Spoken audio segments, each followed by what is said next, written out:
Good morning, students. I'm Dr. Pooja Saxena, Geography Department, Government College Bundi.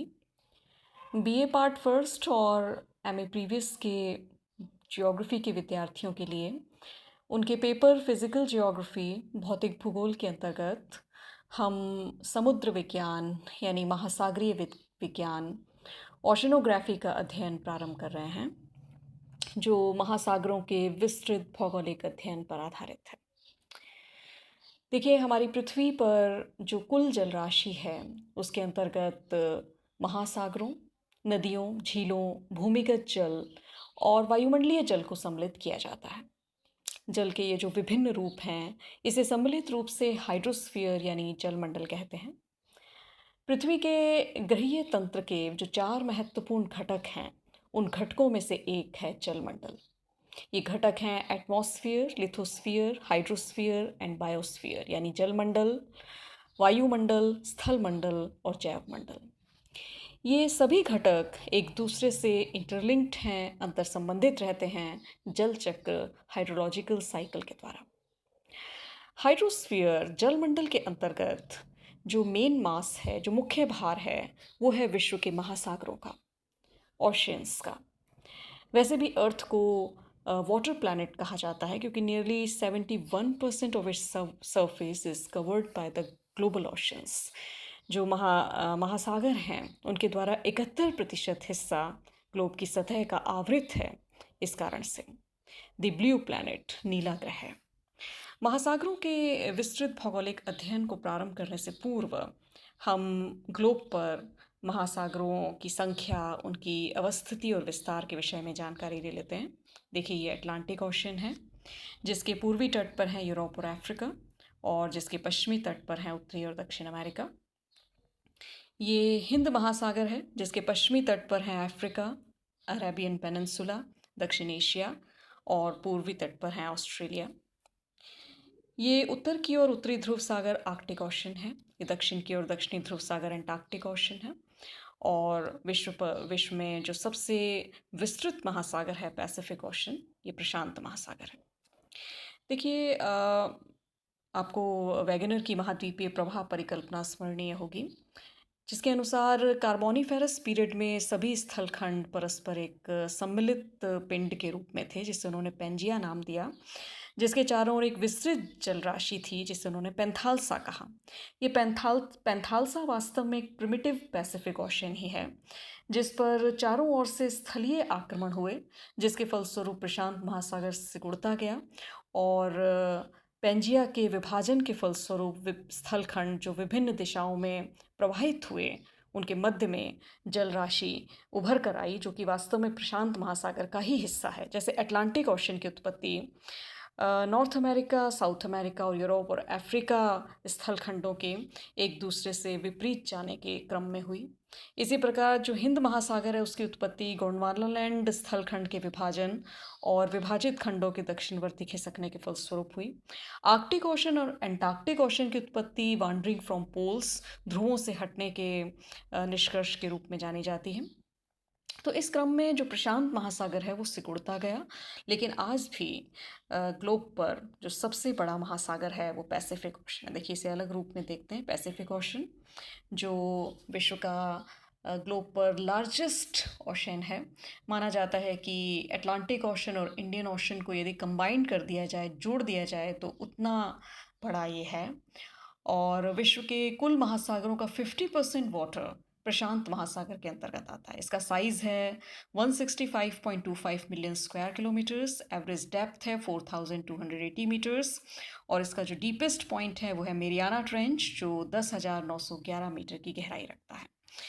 ये है Atlantic ocean जिसका size है 82.36 million square kilometres. ये second largest ocean है globe पर, और इसकी जो गहराई है वो है 3,339 मीटर, और इसका जो सबसे गहरा पॉइंट है वो है पुर्टो रिको ट्रेंच, जो 8,605 मीटर की गहराई रखती है।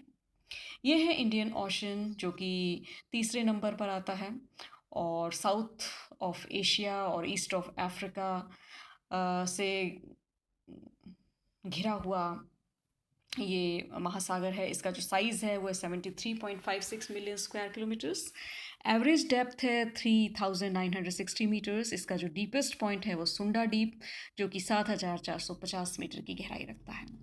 चौथे नंबर पर आते हैं ये आर्कटिक ओशन। आर्कटिक ओशन जिसका साइज़ है 14.05 million square kilometres. Average depth है 1,050 मीटर्स। इसका जो डीपेस्ट पॉइंट है, सबसे गहरा बिंदु, वो है Litke deep in the Eurasian basin, जिसकी गहराई है 5,450 मीटर्स की। इसके बाद हम आते हैं ये सदर्न ओशन, जिसे एंटार्क्टिक ओशन कहते हैं। इसका साइज़ है 20.3 million square kilometres. Average depth है 4,496 मीटर्स, और इसका जो डीपेस्ट पॉइंट है वो है साउथ सैंडविच ट्रेंच, जो कि 7,235 मीटर की गहराई पर है। तो हमने विश्व में महासागरों की स्थिति और विस्तार के विषय में जानकारी प्राप्त की। अब हम महासागरीय विज्ञान के अध्ययन में उतरते हैं।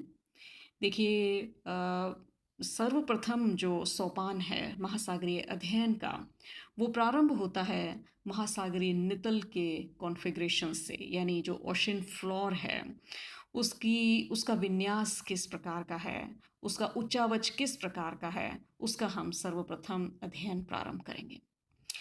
देखिए, हम लेयर्स की बात करें तो ओशन को 5 लेयर्स के अंतर्गत विभक्त किया जाता है। एपीपेलेजिक जोन, मीज़ोपेलेजिक जोन, बेथीपेलेजिक जोन, एबाइसोपेलेजिक जोन और हेडलपेलेजिक जोन। जिसमें जो एपीपेलेजिक जोन है इसे सनलाइट जोन कहते हैं, मीज़ोपेलेजिक जोन को ट्विलाइट जोन कहते हैं, बेथीपेलेजिक जोन को मिडनाइट जोन कहते हैं, एबाइसोपेलेजिक जो जोन है उसे एबैस कहते हैं। इनकी गहराई देखिए, जो एपीपेलेजिक जोन है वो सरफेस से 700 फीट की गहराई पर, देन मीज़ोपेलेजिक 700 से 3,280 फीट की गहराई पर, देन बेथीपेलेजिक 3,280 से 13,125 फीट की गहराई पर, और जो एबाइस है वो 13,125 फीट की गहराई से 19,690 फीट की गहराई पर मिलता है। और जो हेडलपेलेजिक जोन है वो बेसिकली जो है ट्रेंचेस हैं। ठीक है, तो ये ओशन की 5 लेयर्स हैं जिसके अंतर्गत हमने इसको विभक्त किया। अब हम बात करें शोर से, यानी तट रेखा से महासागरीय दूरी की बात करें तो उस आधार पर भी ओशन का डिवीज़न किया जाता है। देखिए, ये डिवीज़न है intertidal zone, neritic zone, oceanic zone, photic zone, aphotic zone और पैंथिक जोन। इसमें ये जो विभाजन है ये तट रेखा से दूरी के आधार पर है। जो इंटरटाइडल जोन है वो तट रेखा के सबसे करीब होता है। जब हाई टाइड होता है तो ये पानी से ढका रहता है, अन्यथा ये पानी से अनावृत होता है। इस पर जल गतिशील स्थिति में होता है और इस पर लिविंग थिंग्स यानी कि जीवित वस्तुएं मिलती हैं। दूसरी हम बात करें दी नैरेटिक जोन। जो नैरेटिक जोन है वो भी महाद्वीपीय मग्न तट पर ही मिलता है। यहाँ पानी ज़्यादा गहरा नहीं होता है, सूरज की पर्याप्त रोशनी पहुँचती है और यहाँ पर पोषक तत्व भी मिलते हैं, और जो जीव जगत है यानी जो लिविंग ऑर्गेनिजम्स हैं वो पाए जाते हैं। अब हम बात करें ओशनिक जोन की। ओशनिक जोन जो है वो महाद्वीपीय मग्न तट के नीचे का हिस्सा है, जहाँ पे पानी काफ़ी गहरा हो सकता है। यहाँ पे न्यूट्रिएंट्स कम मात्रा में मिलते हैं और बहुत फ्यूअर यानी कम मात्रा में ऑर्गेनिजम्स, जीव जंतु पाए जाते हैं। जो फोटिक जोन है वो सतह से 200 मीटर के जल तक पाया जाता है, जहाँ पर्याप्त मात्रा में सूरज की रोशनी मिलती है। ठीक है, इनफ सनलाइट आती है, इसलिए यहाँ पर लिविंग थिंग्स पाई जाती हैं। अब हम एफोटिक जोन की बात करें, जो कि बिलो 200 मीटर्स मिलता है, जहाँ सनलाइट पर्याप्त नहीं होती और बहुत कम मात्रा में लिविंग ऑर्गेनिज्म पाए जाते हैं। अब हम बात करें बेंथिक जोन की। बेंथिक जोन जो कि ओशन फ्लोर है बेसिकली, जो जहाँ गहरा पानी मिलता है और बहुत कम मात्रा में जहाँ पर लिविंग थिंग्स मिलती हैं। तो हमने लेयर्स देखी, ओशन लेयर्स, 5 ओशन लेयर्स, और तटरेखा से दूरी के आधार पर हमने ओशन फ्लोर का डिवीज़न भी देखा। इसके बाद हम उच्चावचीय अध्ययन करें। देखिए, ओशन फ्लोर के उच्चावचीय अध्ययन को हिप्सोग्राफिक मीट्रिक कर्व के द्वारा यानी उच्चतादर्शी वक्र के द्वारा प्रदर्शित किया जाता है।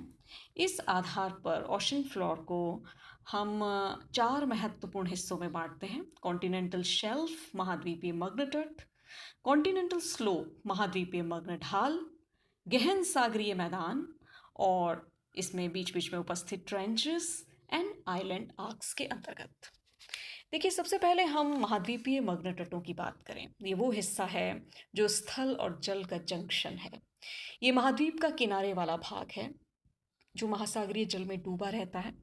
इस पे जल की औसत गहराई 100 फैदम होती है। 1 फैदम 6 फीट का होता है, तो ये लगभग 600 फीट की गहराई का हिस्सा है। इसका ढाल 1 डिग्री से 3 डिग्री के बीच में होता है। इन मग्न तटों की चौड़ाई पर स्थलीय उच्चावच का प्रभाव पड़ता है। यदि तट के किनारे ऊंचे भूभाग हैं तो मग्न तट संकरे होते हैं, और अगर विस्तृत तटवर्ती मैदान हैं तो महाद्वीपीय मग्न तट विस्तृत होते हैं, चौड़े होते हैं।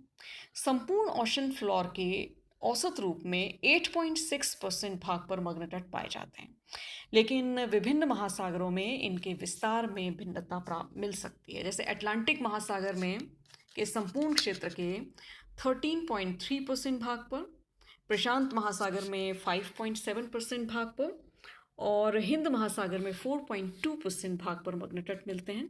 यहाँ पर सूर्य का प्रकाश पहुँचता है, इसलिए ये क्षेत्र विभिन्न जीवित संसाधनों से परिपूर्ण होता है।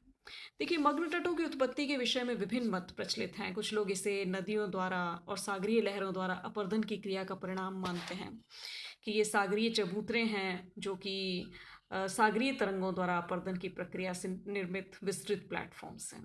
कुछ विद्वान इन्हें रचनात्मक मानते हैं। ये माना जाता है कि नदियों और सागरीय लहरों द्वारा जमाव की प्रक्रिया लगातार निक्षेपण की प्रक्रिया के फलस्वरूप में निर्मित हुए हैं।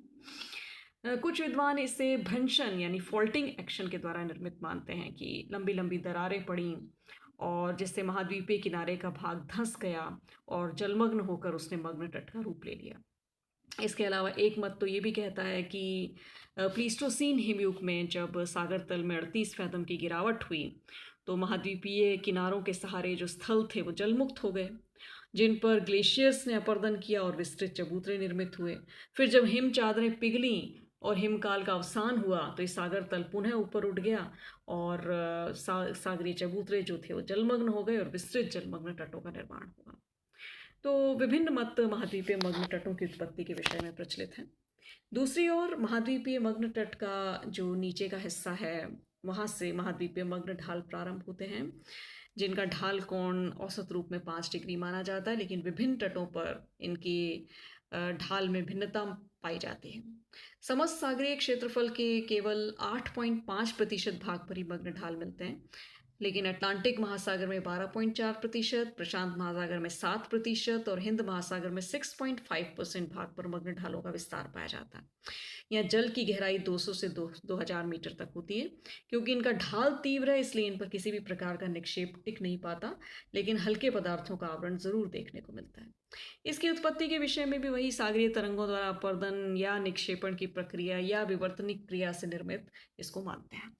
अब हम बात करते हैं गहन सागरीय मैदानों की, जो कि महासागरीय नितल का सबसे विस्तृत मंडल है, जिसकी गहराई 3000 से 6000 मीटर तक होती है।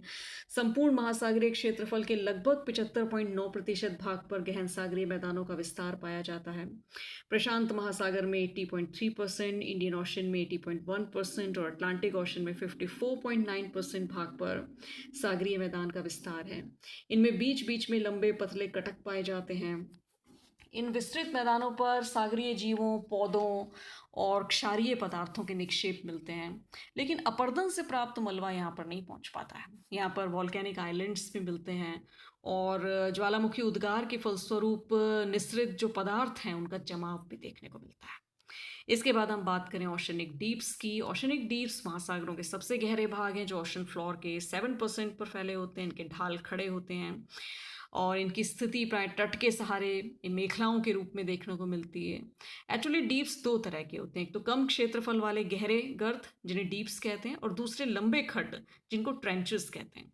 तो महासागरों में अब तक कुल 57 गर्तों का पता लगा है, जिसमें से 32 प्रशांत महासागर में, 19 अटलांटिक ओशन में और 6 जो इंडियन ओशन में स्थित हैं। इनमें विश्व का जो सबसे गहरा गर्त है वो मेरियाना ट्रेंच, जो कि पश्चिमी प्रशांत महासागर में फिलीपाइंस के पास स्थित है। इसके बाद हम बात करें सब मैराइन कैन्यॉन्स की, तो महाद्वीपीय मग्न तट और मग्न ढालों पर संकरी और गहरी खड़ी दीवार से युक्त घाटियाँ भी मिलती हैं, जिन्हें कैन्यन या अंतःसागरीय कंदराएं मिलते हैं। जब हम महासागरों का अध्ययन करेंगे तब हम इनके विषय में विस्तृत विवरण देखेंगे। इसकी उत्पत्ति के विषय में भी माना जाता है कि डायस्ट्रोफिक एक्शन के फलस्वरूप या सब एरियल इरोजन थियरी के द्वारा इनकी उत्पत्ति को प्रतिपादित करने का प्रयास किया गया। इसको अंतःसागरीय घनत्व तरंग सिद्धांत के द्वारा प्रतिपादित किया गया, जो कहता है कि तापक्रम और घनत्व में विभिन्नता के कारण सागरीय भागों में तरंगें उठती हैं, और इन तरंगों के द्वारा जलमग्न तट और ढाल से जो ढीले पदार्थ हैं वो सागर की ओर सरका दिए जाते हैं। उस कारण से अंतःसागरीय कंदराओं का निर्माण होता है। तो ओशन फ्लोर का हमने सामान्य जानकारी ली। अब हम विश्व के विभिन्न महासागरों का ओशन फ्लोर किस प्रकार का है, नेक्स्ट लेक्चर में उसके विषय में जानकारी